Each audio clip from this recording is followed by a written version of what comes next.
Arthur e Gabi, eu sou Iraci Cortez, sou daqui do Rio Grande do Norte, faço hemodiálise há 1 ano e 4 meses. Fiz uma poesia, sou metida poeta, sabe? Sou diabética há 47 anos, tenho muitas coisitas mais. Logo de manhã cedo me levanto e pra faculdade eu vou. Amigos e companheiros, vou cantando com muito amor. A faculdade de quem falo é a da hemodiálise. Aqui todo mundo aprende fazer o bem e a caridade. Não é fácil enfrentar as agulhas e os efeitos, que depois de uma sessão é sofrido, não tem jeito. Ainda bem que contamos com grandes profissionais que nos acolhem com jeito, nos fazendo lembrar dos nossos pais. E quando erro a veia, é muito sangue que sai, mas quando acerta de vez, é muito bom, é demais. Aí eu digo assim, calcula, mira e atire, depois você pergunta e vai ver que eu estou firme. Não sou mulher de desistir, na vida vim para vencer. Com Deus e a minha fé, tenho muito a fazer. Porque só sabe quem passa e só vence quem tem fé. Graças a Deus e a vocês é que eu estou de pé. Ui, Gabi, esse programa é o máximo. Por isso foi que eu resolvi botar essa poesia para vocês. Isso é criação minha, viu? Acredite se quiser, eu não faço um ó com a quenga, né? Mas Jesus me ajuda. Obrigado, viu? E com essa bela poesia da Dona Iraci, começamos mais um Renalcast. E aí, Dani, tudo bem por aí? Oi, meu amor, tudo lindo e maravilhoso. Na pandemia, como sempre, mas todo dia a dia. E por aí, tá tudo bem? Tudo tranquilo. E no episódio de hoje a gente vai falar de um assunto muito importante, né, Dani? Que a maioria das pessoas infelizmente desconhece. Desconhece e muitas procuram ajuda e não tem. Muitas não sabem nem por onde começar, né? Que são os famosos direitos dos pacientes renais. Sim, direito que nós literalmente temos que ir atrás. Temos que ir atrás dos nossos direitos. E hoje no episódio teremos esses direitos? Vamos receber praticamente a versão feminina renal do Celso Romano, a doutora Aniele Toledo. Segue com a gente. Confere aí. E estamos recebendo hoje a doutora Aniele Toledo, membro das comissões de Direito e Saúde e do Consumidor, praticamente um Celso Russomano renal. Seja bem-vinda ao Renalcast, doutora Aniele. Bem-vinda. Obrigada. É um prazer estar aqui com vocês, agradeço o convite e espero poder ajudar. Eu acho, né, Dani, a primeira pergunta e o que é essencial que a nossa convidada se apresente. Sim. Doutora Aniele, faça as honras da casa, se apresente ao nosso público. Ok. Como o Arthur já falou, me chamo Aniele Toledo, sou advogada, tenho 29 anos, sou de Recife e atuo em todo o Brasil, como a tecnologia permite atuar online, e também sou paciente renal. Eu tenho insuficiência renal crônica e faço tratamento conservador. E como é que você descobriu a insuficiência renal? Eu descobri lá em 2012, Dani, com muita dor de cabeça. Não passava, não tinha remédio, ia em emergência e nada resolvia. E aí, um clínico geral me passou vários exames e aí viu alteração em algumas taxas e direcionou para nefrologista. E aí começou a minha saga de encontrar o tratamento adequado, o melhor profissional e atender aquela novidade, né? Que é um turbilhão para a gente, do nada. Descobrir uma doença que vai tratar ali para o resto da vida, tem que conduzir. E aí. E Oi? fala pra mim, também foi uma surpresa pra você ter que procurar um nefrologista? Porque o meu primeiro contato com o nefrologista foi quando a vaca já tinha ido por brejo. Exatamente, Arthur. Eu só ouvia falar nefrologista, médico de rim, ok, mas nunca tive problema no rim, não vou ter, então nem precisa, né? Então nunca tinha ido no nefro, nem conhecia nenhum nefrologista.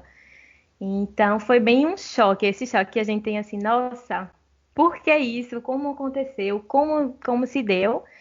E no meu caso, em especial, a gente não sabe como se deu, assim, a gente não tem 100% de certeza da causa, porque quando descobriu, já tinha indícios de que eu tinha a insuficiência renal há muito tempo, provavelmente nasci com ela, e aí tem os indícios de infecção urinária por repetição, ou como o meu rim direito é uma má formação, então foi da má formação, e aí não tenho ao certo. E aí o nefrologista que me acompanha perguntou se eu queria fazer a biópsia, porque no meu caso em específico a chance de saber e mudar o tratamento seria 5%, até 5%. Então eu optei por não fazer, por ter muito medo de agulha, confesso para vocês. Aham. E com medo fui vendo assim as piores hipóteses, né? Do que poderia dar errado numa biópsia. E aí não fiz, mas porque não tinha tanto essa indicação médica. Se realmente fosse algo que fosse mudar meu tratamento, logicamente que eu faria, até porque tem a sedação, né? E, Mas aí eu optei por não fazer. e fala pra mim, como é ser uma paciente renal, advogada, membro de um conselho de saúde da OAB? Complicado, é complexo. É Eu muita imagino. informação. É muita informação. Exatamente, Dani, é muita informação. É, E apesar de ser advogada, apesar de participar de uma comissão que pode atuar, que pode ajudar os consumidores, as pessoas que precisam do acesso à saúde, às vezes a gente ainda se encontra também limitada, né? Porque a gente tem um limite que a gente pode atuar, e aí tem algo que a gente precisa esperar, ou do judiciário, ou da Secretaria de Saúde do Estado, do município. Então, assim, tem muitas limitações. Mas também é bem legal por ter consciência de tudo, de tudo que a gente pode fazer, consciência dos nossos direitos, poder ajudar alguém nesse sentido de conseguir um medicamento, de um tratamento, de ver as possibilidades. Até porque eu faço tratamento pelo SUS e pelo plano de saúde, eu faço os dois em paralelo. Então, eu já tive negativa do meu plano de saúde de um medicamento que ele deve custear, assim como o SUS custeia. Então, para mim, foi bastante útil nesse momento ter esse conhecimento. E aí, eu não precisei nem socorrer ao judiciário, porque eu resolvi administrativamente com o plano, como precisei recorrer administrativamente, né? Então, assim, é um desafio muito grande, porque a gente tenta atuar da melhor forma possível e trazer e abrir as portas para as outras pessoas também terem esse mesmo acesso, esse mesmo conhecimento.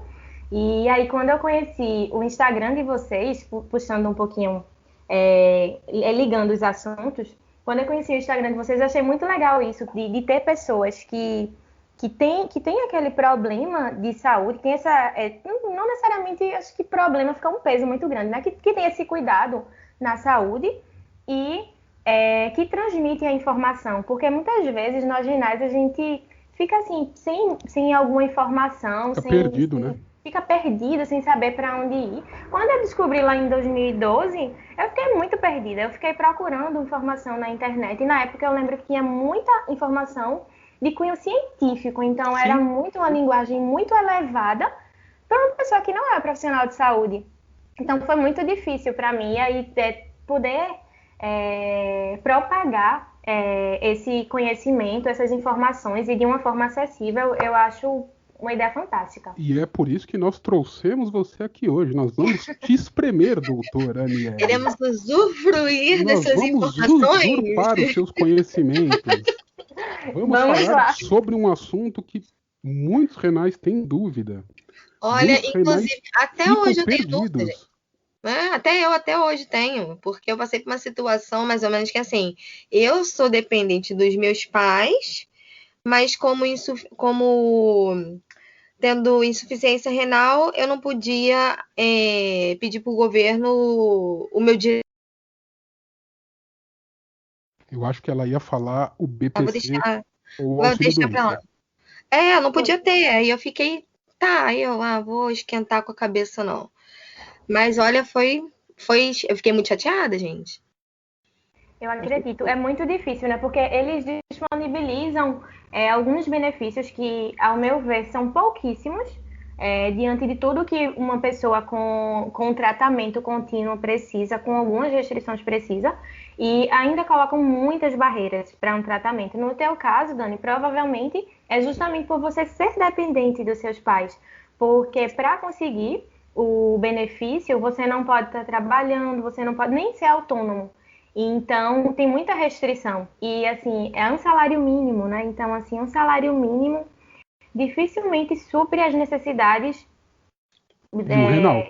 de um renal. Exatamente. Ou seja, Deslocamento, alimentação restrita, alimentação mais saudável, todo um contexto que envolve, né? Que a gente sabe. ou E com seja, a né, falta de Aniele? Ela ia ter que estar vivendo basicamente de sombra e água. e água, Exato. No nosso As caso, contas não batem. vivendo dos ais, né? Amor e ar, né? Porque nem água podia direito. Exatamente. A conta não bate, infelizmente, é a realidade. Aliás, deixa eu te perguntar, Aniele.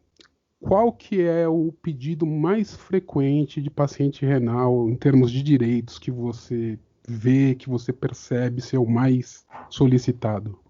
Medicamento. A Medicamento. negativa de medicamento ou a demora, tanto pelo SUS quanto o plano de saúde. Eu lembro alguns anos já, eu precisei do Sinacal 7, do Minpara, e tinha que ser conseguido na justiça. E eu entrei com o processo, conseguimos, foi até célere o processo aqui em São Paulo. Mas ainda hoje, isso tem uns 5, 6 anos, ainda hoje tem muitos pacientes que não conseguem. Isso, E, é e já verdade. tá, e já tá lá no hall, já era para ser automática a coisa. Com certeza.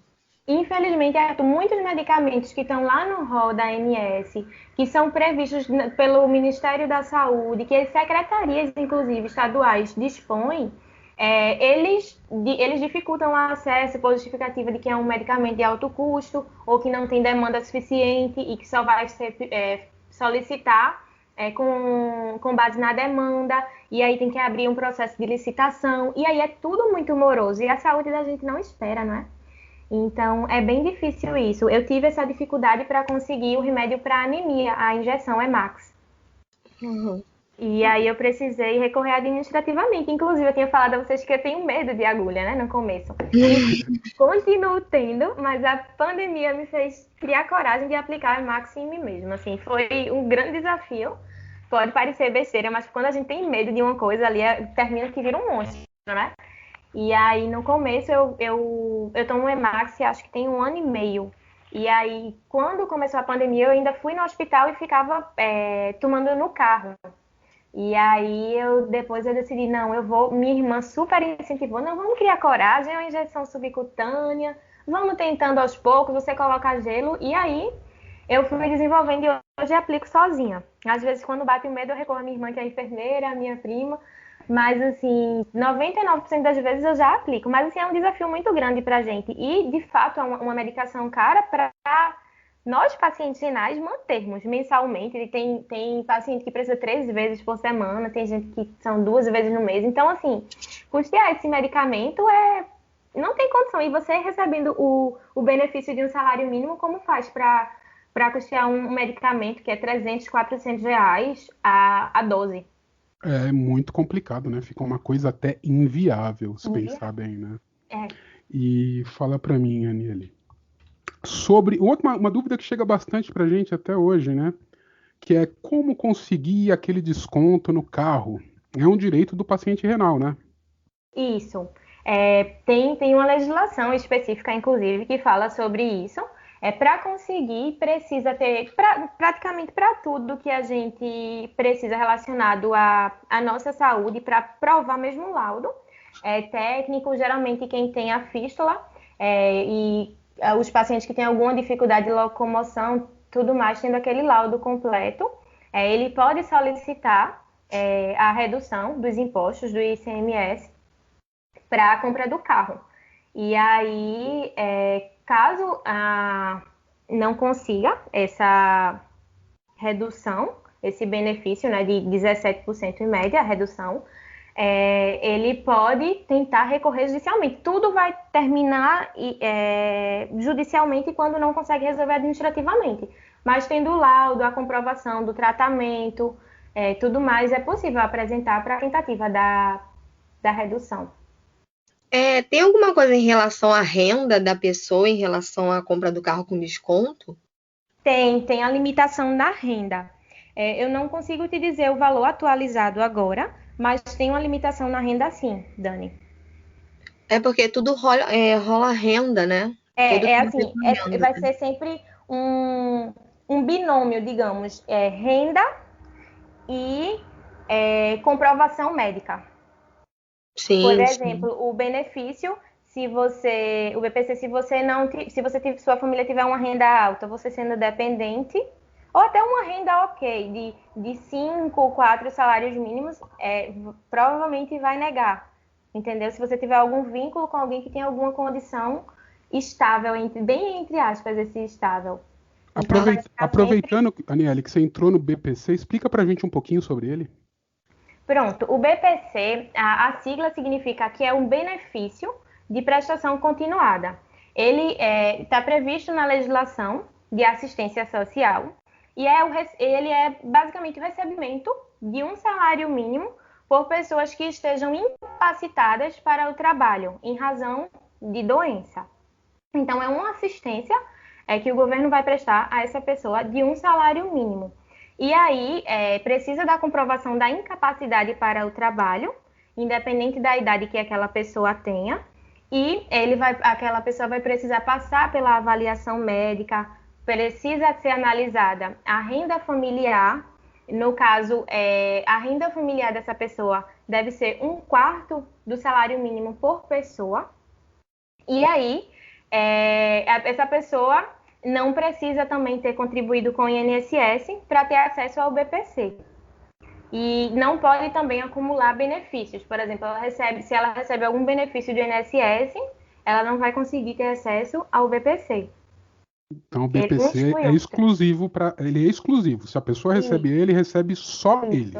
Isso. Nessas condições que você falou. Exatamente. Não vai acumular com aposentadoria, com pensão, não vai acumular. Eu acho que hoje deve ser o benefício que mais assiste pacientes renais, né?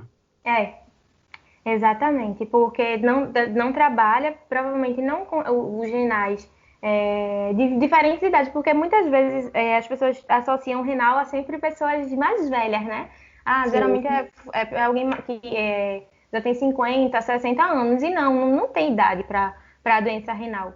Então, geralmente vai atender muito dos renais por isso, principalmente os renais mais novos, porque não contribuiu para o INSS. Não tem a carência, familiar, né? Não tem a carência, tem aquele laudo, aquela avaliação médica comprobatória do problema de saúde, e aí vai ter o benefício. Também, como a gente já falou antes, tem toda essa burocratização. Nenhum desses benefícios, nenhuma dessas isenções, descontos, são fáceis. Então, assim, é algo que a gente precisa ter conhecimento, não necessariamente o conhecimento técnico, até pesquisando aí no Google, levando no local que a gente vai fazer, munido dos documentos necessários, a gente bater na tecla, insistir, se houver uma negativa, procurar ou um advogado ou uma defensoria pública se não tiver condição de arcar, mas assim, não desistir. Não é fácil, dificilmente a gente consegue um desses benefícios de primeira.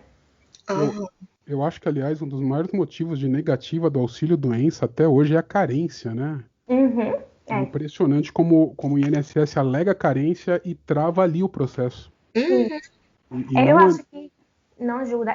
Desculpa te interromper, Arthur, mas eu acho que o INSS, às vezes eu tenho uma visão, eu não trabalho com o INSS, é algo muito específico, mas eu acredito que ele foi feito para negativa. Eu acho que se eu conhecer 5 pessoas que conseguiram algum benefício, conseguiram se aposentar, assim, de primeira, sem precisar recorrer administrativamente ou socorrer ao judiciário, É muito, acho que 5 pessoas é o máximo.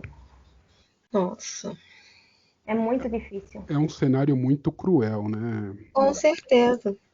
Aliás, Aniele, uma coisa que até hoje acho que não é lei ainda, né? O renal crônico não é considerado deficiente.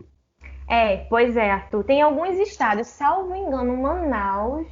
Em Manaus já tem uma lei. Eu acho que é em Manaus. Eu não vou te garantir que é em Manaus, mas em alguns estados já tem alguma lei considerando o renal crônico equiparado ao deficiente. Aqui em Pernambuco, teve o projeto de lei que não foi aprovado da equiparação do paciente renal a deficiente. Em São Paulo também não é. Em São Paulo Não, também não é. Tem tem algum estado alguns, menor, não lembro qual é o estado agora que tem essa legislação. Se eu não me tem, engano, é o Tocantins. Tocantins, pronto, pode ser, eu realmente não recordo agora. Oi, Dani. não, então tem uns casos também de transplantados, né, que mesmo pós-transplantes ficaram muito debilitados, né, sem condições de trabalhar. E para muitos, as pessoas acham, transplantou, tá ok, e perde o benefício, né?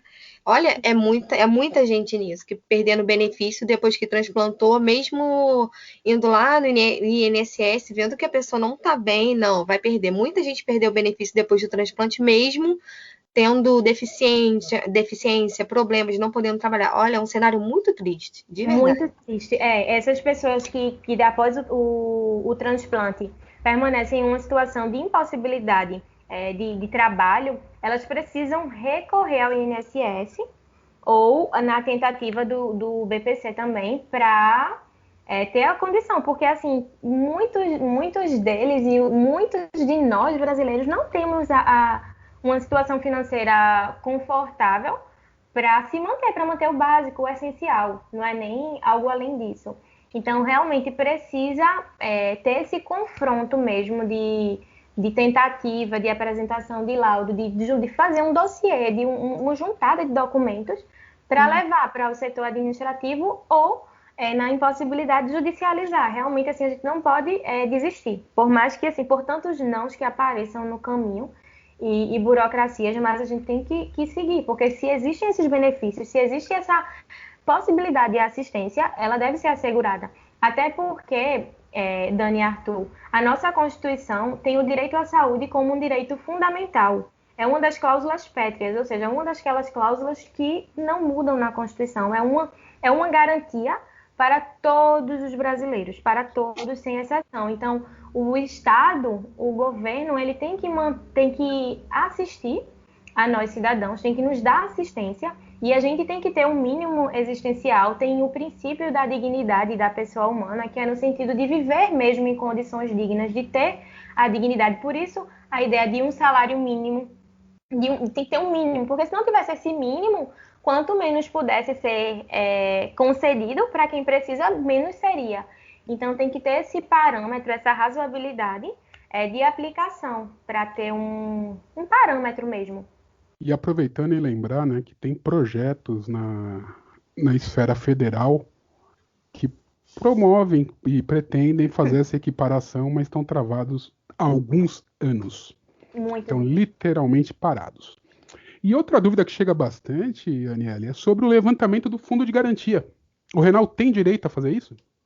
Tem sim, a depender do estágio que ele se encontra, sabe, Arthur? Se ele precisar, ele não tem nenhum recurso e ele tem ali o FGTS depositado, ele precisa de um valor por tratamento, ele precisa comprovar aquilo, ele consegue fazer aquele levantamento do FGTS, sim. Além do saque, do PIS, do PASEP, nessa mesma situação. Olha só, até o PIS e o PASEP se encaixam nessa mesma situação. Isso. E como é que a pessoa faz para procurar esses recursos? Esses recursos vão direto com a Caixa, né, que tem que faz o recolhimento. E aí vai precisar da comprovação da demonstração, sempre da demonstração, como eu já tinha falado, de que precisa daquele valor, de que precisa de um tratamento. Da mesma forma que o paciente com câncer, com algumas outras doenças, com algumas outras comorbidades também, tem esse acesso ao levantamento.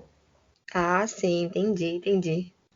e fala pra gente sobre a isenção do imposto de renda, que muita gente tenta conseguir, também é barrada, né? A Receita Sempre. não concede. Oh, É, a isenção do imposto de renda, no caso de doença, ela precisa estar atrelada também a não estar trabalhando, mesmo que autônomo, não receber nenhuma contraprestação, para não dizer salário, de forma contínua. Então, não pode trabalhar autônomo, não pode ser aposentado e também não pode estar trabalhando com a carteira assinada. E aí, ao meu ver, é bem inconsistente essa possibilidade de isenção, ela é bem escassa. Porque se você não está trabalhando, Para você que você não, vai mesmo que é precisar? autônomo, você não é aposentado, você não recebe nenhum benefício, o que é que você vai declarar? Porque se você recebe o BPC, você vai receber um salário mínimo, e um salário mínimo por 12 meses, você já é isento do imposto de renda. Aliás, Aniele, uma dúvida. O pessoal muitas vezes se pergunta, né? Para o desconto do carro, é necessário ter fístula? Tem divergência, Arthur. Digamos que o entendimento jurisprudencial, o entendimento no direito brasileiro, pela possibilidade de fístula, pelo uso de fístula, ou se tem alguma limitação de locomoção em decorrência do problema renal. Por exemplo, tem algumas pessoas que têm a osteoporose, algum tratamento e tem uma dificuldade de locomoção por outras doenças decorrentes da renal. E aí a pessoa comprovando essa doença, essa comorbidade, consegue sim, mas o entendimento é mais pelo uso de fístula. Eu, por exemplo, sou renal e eu acredito, eu não tentei ainda, mas eu acredito que seria negado para mim, porque eu não tenho nenhuma dificuldade de locomoção, eu não uso fístula, como eu faço tratamento conservador ainda. Entendi. O critério subjetivo, por mais que não tenha ali bem na lei expresso, a dificuldade de locomoção e também física mesmo. A redução da capacidade motora e nesse sentido. Agora, uma pergunta numa opinião pessoal sua. A legislação que trata sobre renal crônico é incompleta? É arcaica? Muitíssimo. Muito. Infelizmente, Arthur, não só de renal, mas assim, de vários. Eu trato, inclusive, mais com pacientes de câncer, com pessoas que têm câncer para liberação de medicamentos, que são bem mais caros que os nossos, né? E, assim, a legislação, de modo geral, em relação ao direito à saúde, a diferentes doenças renais ou outras, é muito arcaico, é muito lento. Abrindo um parêntese, que não é o nosso tema, mas só para você entender, em relação a câncer de próstata, existe um estudo de mais de 10 anos que já é pacificado no mundo todo e o Brasil ainda não está atualizado. Então, quando um oncologista pede esse medicamento, muitas vezes o Estado nega porque diz que não está no rol da ANS, cria justificativas que é um tratamento experimental, porque é tudo a lei arcaica, entendeu? É muito difícil ter essa modificação. E aí, puxando mais um gancho para o que você falou um pouquinho antes, em relação à legislação de equiparação do renal com deficiente, a gente precisa, nós como eleitores, precisamos ir atrás dos nossos candidatos e cobrar deles, e cobrar ali dos deputados, e cobrar dos senadores para tirarem da gaveta essas legislações, para atualizarem, para colocar em pauta e a gente ter mais respaldo jurídico, ter mais legislação, ter mais garantias, porque é algo muito arcaico. Como não é algo que mexe com eles, não é algo que eles precisam, então eles estão ali confortáveis, mas para a gente que está aqui do outro lado é muito difícil. E a gente...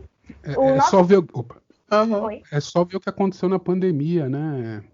A Nossa. questão de vacina, a questão do o paciente renal, que é um paciente que tem que sair de casa pelo menos 3 vezes na semana, em diálise, foi completamente esquecido durante a pandemia. E por muito tempo, tá? Olha que a pandemia tá sendo aí mais de um ano, tá? Agora que a gente tá sendo tipo, oi, tudo bem, né? Porque a gente foi esquecido da pandemia inteira. Sim, exatamente. Tem muito isso, tem muito descaso e parece que eu não sinto também muito uma... Posso até estar enganada, e me corrija se eu estiver enganada, por favor.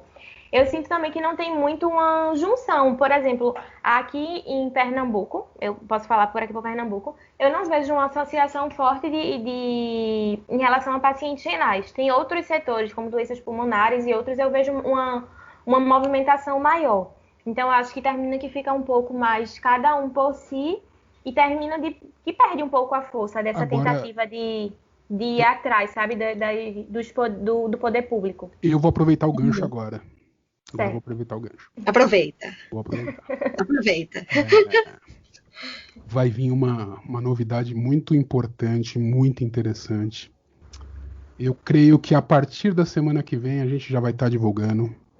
Nós vamos entrar nessa e vamos recuperar a força aí nas associações renais. Olha aí, muito Tem bom. que colocar. Tem que colocar. A gente tem que ir atrás. Eu só vou dar uma pista. Os guri estão juntos, hein? Ah, moleque. A gente só fala dos guri. Agora, seguindo aqui, você tem toda a razão, Aniele, você tem toda a razão de verdade. Eu também percebo isso, vejo isso, é cada um por si puxando para um lado e a gente não sai do lugar. E são todas as fases do renal, na verdade, né? Só conservador, hemodiálise e transplantado. São todas as fases. Tudo deixa a desejar, cada um por si, e isso é extremamente triste. Que a gente, às vezes, quer a ajuda de alguém, a gente tenta e a gente não tem um retorno, né? Exatamente. Eu acho que essa união vai ser fundamental para fluir, sabe? Para ter não é fácil, não vai ser algo rápido, a gente sabe, mas pelo menos essas tentativas a gente vai sair do lugar. A gente vai pelo menos dar um passo de melhoria, de cobrança, para conseguir mais direitos. Assim, a gente precisa de muita coisa e está tudo muito atrasado em relação ao que um renal precisa. A legislação é muito enxuta para a complexidade que o tema exige. Com certeza. E aliás, lembrando um outro detalhe, nós lançamos na primeira temporada um manualzinho de direito dos pacientes renais. E agora nesse segundo episódio eu vou fazer o upload e vou disponibilizar de novo para download. Ótimo, vou acessar e se tiver alguma informação que eu possa acrescentar também. Opa, sempre bom, sempre bom, sempre bom. Mas se quiser falar mais alguma coisa, tipo, se você quiser falar os direitos dos renais agora para nós escutarmos no ônibus, né? Viajando em casa. Se você quiser comentar um pouquinho sobre os direitos, os principais direitos, a gente fica agradecida. Seriam basicamente esses direitos que a gente conversou um pouco, recapitulando o levantamento do FGTS para tratamento, saque do PIS/PASEP, no caso de auxílio-doença, de afastamento de mais de 15 dias do trabalho, a isenção do imposto de renda com aquela brecha que a gente falou da dificuldade de ser preenchida essa isenção do imposto de renda, a disponibilização de medicamentos, principalmente medicamento de alto custo, medicamento que não tem de fácil acesso nas farmácias. Então, a prefeitura, a depender do estado, pode ser direto com a prefeitura, ou pode ser um link direto com... Oi? Não, sim. E transporte? Tem alguma coisa, algum direito a transporte? Sim, tem direito a transporte, sim. Tem o transporte gratuito interestadual, no caso, ônibus, barco, trem, que não é utilizado muito por nós aqui, né, como transporte aqui no Brasil. Em caso de paciente que tenha a renda familiar de até um salário mínimo. Então, comprovando que tem essa renda de até um salário mínimo, tem essa possibilidade de transporte. Além do transporte para hemodiálise, que tem em relação ao município, né? Tem o transporte que o município deve conceder gratuitamente para levar o paciente para o tratamento. Sim, entendido. São os famosos atende, né? Eu esqueci. Aqui, eu não sei se é em todo o Brasil que chama. Acho que atende em São Paulo. Eu esqueci o nome que chama aqui, que é como se fosse tratamento. O tratamento à distância, eu não vou lembrar o nome agora, mas tem um termozinho que usa são 3 letrinhas. TFD, tratamento fora do domicílio. E sim, tratamento fora do domicílio, exatamente. Pronto, aqui tem muito a van, ônibus dos municípios que trazem principalmente para Recife. Eu sou do interior. Vai pra cidade, né? Que eles falam, tô indo pra cidade. Isso, exatamente. Eu sou do interior e eu via muito isso na infância e não sabia, porque eu tinha uma vizinha que ela fazia hemodiálise. E aí foi aí que eu fui vendo, depois que eu vi que tinha a legislação de transporte gratuito, dessa possibilidade de locomoção para o tratamento, né? Não só renal, tem outras doenças, outras comorbidades também, tem essa mesma garantia de transporte gratuito. É o TFD que deve ser pedido pro município onde a pessoa reside. Isso, É bom dar esse toque. Justamente, junto com o município que vai fazer esse acesso, porque vai credenciar a um hospital de maior, digamos, de maior estrutura para o tratamento da pessoa. Um exemplo, uma pessoa que é do interior de Pernambuco, vai tratar alguns casos na capital ou em alguma cidade próxima que seja um pouco mais desenvolvida, que tenha a infraestrutura necessária para aquele tratamento. E aí a prefeitura vai ser responsável pela logística de transporte, ou seja, vai levar aquele paciente e trazer de volta para hemodiálise, para consulta, para exame, e isso gratuitamente. Aí o cadastro é feito junto à Secretaria de Saúde do município. Doutora, uma pergunta. Qual direito você acha que é o primordial para sofrer uma mudança a favor dos renais? Difícil essa pergunta, porque a gente precisa de várias... Tanta coisa, né? A gente precisa de tudo. Eu acho que seria o acesso mesmo, Arthur, aos tratamentos necessários, uma celeridade nos nossos exames, porque pelo SUS a gente passa quanto tempo para conseguir fazer um exame, para ter um resultado, para conseguir uma volta de uma consulta? Então, eu acho que uma tramitação prioritária, digamos assim, a depender por estágios das doenças mesmo, sabe? Pelo nível de cada paciente, porque para um tratamento conservador de dieta restritiva, poderia ter uma diferença. Eu acredito que poderia ter uma diferença de prazo em relação a uma pessoa que está num tratamento mais avançado. Mas eu acho que a gente precisa de uma previsão para isso, sabe? Eu não acho justo um paciente esperar 6 meses para uma volta de uma consulta, para conseguir um exame, ficar numa fila gigante, enquanto a gente não vê políticas públicas, a gente não vê ação do Estado, do município fazendo algo diferente para a gente ter acesso. Como a saúde é um direito fundamental, eu acho que assim, tem tanta coisa, sabe, que a gente precisa de disponibilização de medicamentos, sem estar essa atenção toda para conseguir um medicamento, sabe? São muitos pontos que a gente poderia elencar aqui.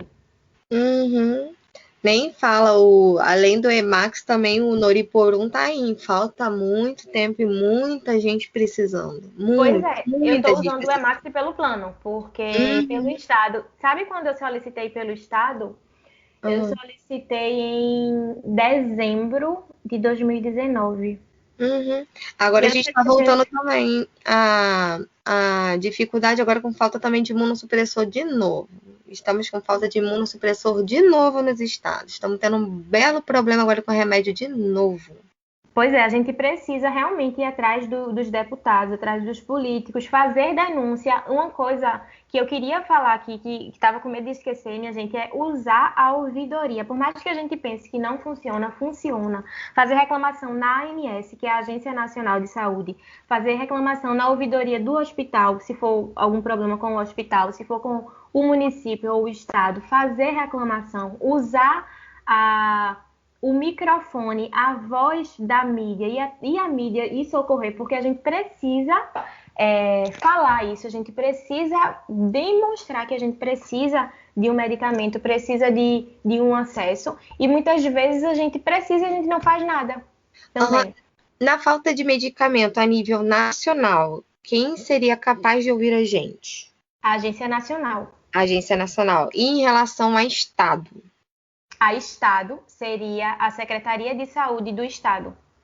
Ah, sim, bom saber. Porque É, aí, até porque tem várias associações principalmente de transplantados, de renais, que estavam no passado pegando as denúncias e jogando, né? Jogando no ventilador e uhum. indo atrás dos políticos, né? Só que aí veio a pandemia, ficou mais devagar, aí algumas associações deram uma caída, aí não deu muito certo. Então é mais fácil a gente ir para a chave de cabeça, né? Falar com a ANS, com a secretaria e ver se a gente é ouvido. Isso. E assim, se achar que se chegou no órgão máximo, que seria a ANS, no Brasil, para resolver, a Organização Mundial de Saúde tem site, tem como fazer reclamação, também denúncia a nível Mundial. mundial, né? Acima do Brasil. Você acha que tem alguma interferência política, alguma dificuldade, né? De tratar aquilo, a gente pode também recorrer a nível mundial mesmo, porque o que a gente não pode é não fazer reclamação, porque muitas vezes eu acho que acontece isso, eu vejo assim, eu tô reclamando disso, está dando errado. Sim, o que você fez para reportar ao responsável daqui? Não, eu tô reclamando aqui, sabe? Então a gente precisa realmente reclamar e cobrar dos políticos. Eles não nos aperreiam tanto em ano eleitoral e depois somem, porque a gente não pode aperrear eles Não durante é? o mandato. Acho Não justíssimo. A gente poderia é ter assim uma mesmo. campanha. Tem Não fala total que é assim razão, doutora, mesmo. total razão. Aniele, muito obrigado pela sua participação. Foi muito, muito boa. Se você quiser deixar seu Instagram, uma última mensagem aos nossos ouvintes, fique à vontade. Deixo assim, meu Instagram é Aniele Toledo, Aniele com 2 N's. Podem falar comigo lá, estou à disposição de vocês. E a mensagem que eu queria deixar seria, primeiro, agradecer a Dani e a Arthur, tanto pela iniciativa maravilhosa de Instagram, de podcast, como também pelo convite. Me sinto muito feliz e honrada de poder ter ajudado um pouco. E a minha mensagem é algo que eu não vou lembrar bem a frase, que foi quando eu estava no início do tratamento, que era ainda tudo muito obscuro, tudo muito estranho e complexo para mim, que é mais ou menos assim, não importa o que a vida faz de você, o que importa é o que você faz com o que a vida faz de você. Então a gente tem uma dificuldade de saúde, a gente tem umas restrições, mas a gente não pode deixar que isso nos impeça de viver, de ver a beleza nas coisas, nas pessoas, de aproveitar os momentos. Eu acho que é ao contrário. A doença renal me fez um pouco olhar mais para o redor, para o meu redor e para dentro também, assim, pensar no que eu realmente sinto, no que eu realmente quero e ser fiel a mim, porque no fim, por mais que a gente tenha muita gente boa, que a gente tenha uma família, amigos, pessoas maravilhosas ao redor, sempre vai estar, vou estar ali na frente do espelho, só quem vai estar sou eu comigo mesma. Então, assim, a gente tem que se cuidar por nós e pelos outros e fazer sempre a nossa parte, tanto a nossa parte nesse sentido de buscar os nossos direitos, de reclamar, de cobrar, de fazer da melhor forma possível tudo. Tudo, tudo, tudo. Acho que seria isso. Muito bonita a mensagem. Muito bonita e verdadeira. Sim. Muito obrigado, Aniele, mais uma vez. Ficou bem legal. E a gente já Obrigada. deu. Mas que baita episódio, hein, Dani? Que episódio foi esse, meu povo? Muitas e muitas e muitas informações. Literalmente. Muita informação, muito direito, muita dica de como buscar esses direitos, de Exatamente. como fazer uma reclamação, que é uma coisa muito importante. É um episódio muito, muito importante para todos os renais, né? Sejam Então, conservadores, sejam transplantados ou em diálise, para ter um horizonte mesmo, para poder se guiar. se você está tendo problema no tratamento, problema com falta de medicação, aqui no episódio você vai ter todos os detalhes e também a nossa querida, a nossa queridíssima, nossa queridíssima vai dar as dicas básicas aí, ela só chama ela que ela dá super dicas para você. Aliás, mais uma vez, muito obrigada, doutora Aniele Toledo, a nossa Celso Russomano Renal. Eita. Tamo aí, né, gente? Tô muito feliz com esse episódio. Uma pessoa maravilhosa, com muitas dicas e à disposição da gente, né? Super agradeço você, Arielle. É, isso aí, foi um baita episódio. E na semana que vem estamos de volta, né, Dani? Sim, gente. Na próxima semana com mais conteúdo, mais informações e mais dicas. Então chegou aquela hora. Pra quem que você vai mandar um beijo? Hoje eu vou mandar um beijo muito especial a umas pessoas que estão no norte, no nordeste, que eu mantenho contato e que mesmo nas dificuldades tem ajudado muitas pessoas por lá mesmo, né? Meu povo, olha, obrigada pela força, você tá no meu coração, meus amores. E pra todo mundo também, né, gente? Beijo. Eu vou mandar aqui um beijo muito especial a duas renais muito especiais, que eu diria que elas personificam o conceito da doença não ter idade. Sim, literalmente não tem idade. Não tem. A primeira delas, a pequena Luísa, que é uma Oh. guerreira incrível, eu admiro ela de verdade. Uhum. Um grande beijo pra ela, pra mãe e pro pai dela. E pra nossa querida Dona Iraci, Oh. que tá lá na outra ponta. Com seus 83 anos, uma pessoa que a gente vê que é ativa, faz poesia, criativa. Então, um grande beijo pras duas. E semana que vem estamos de volta. É isso aí. Grande abraço. Tchau, tchau. Tchau, tchau.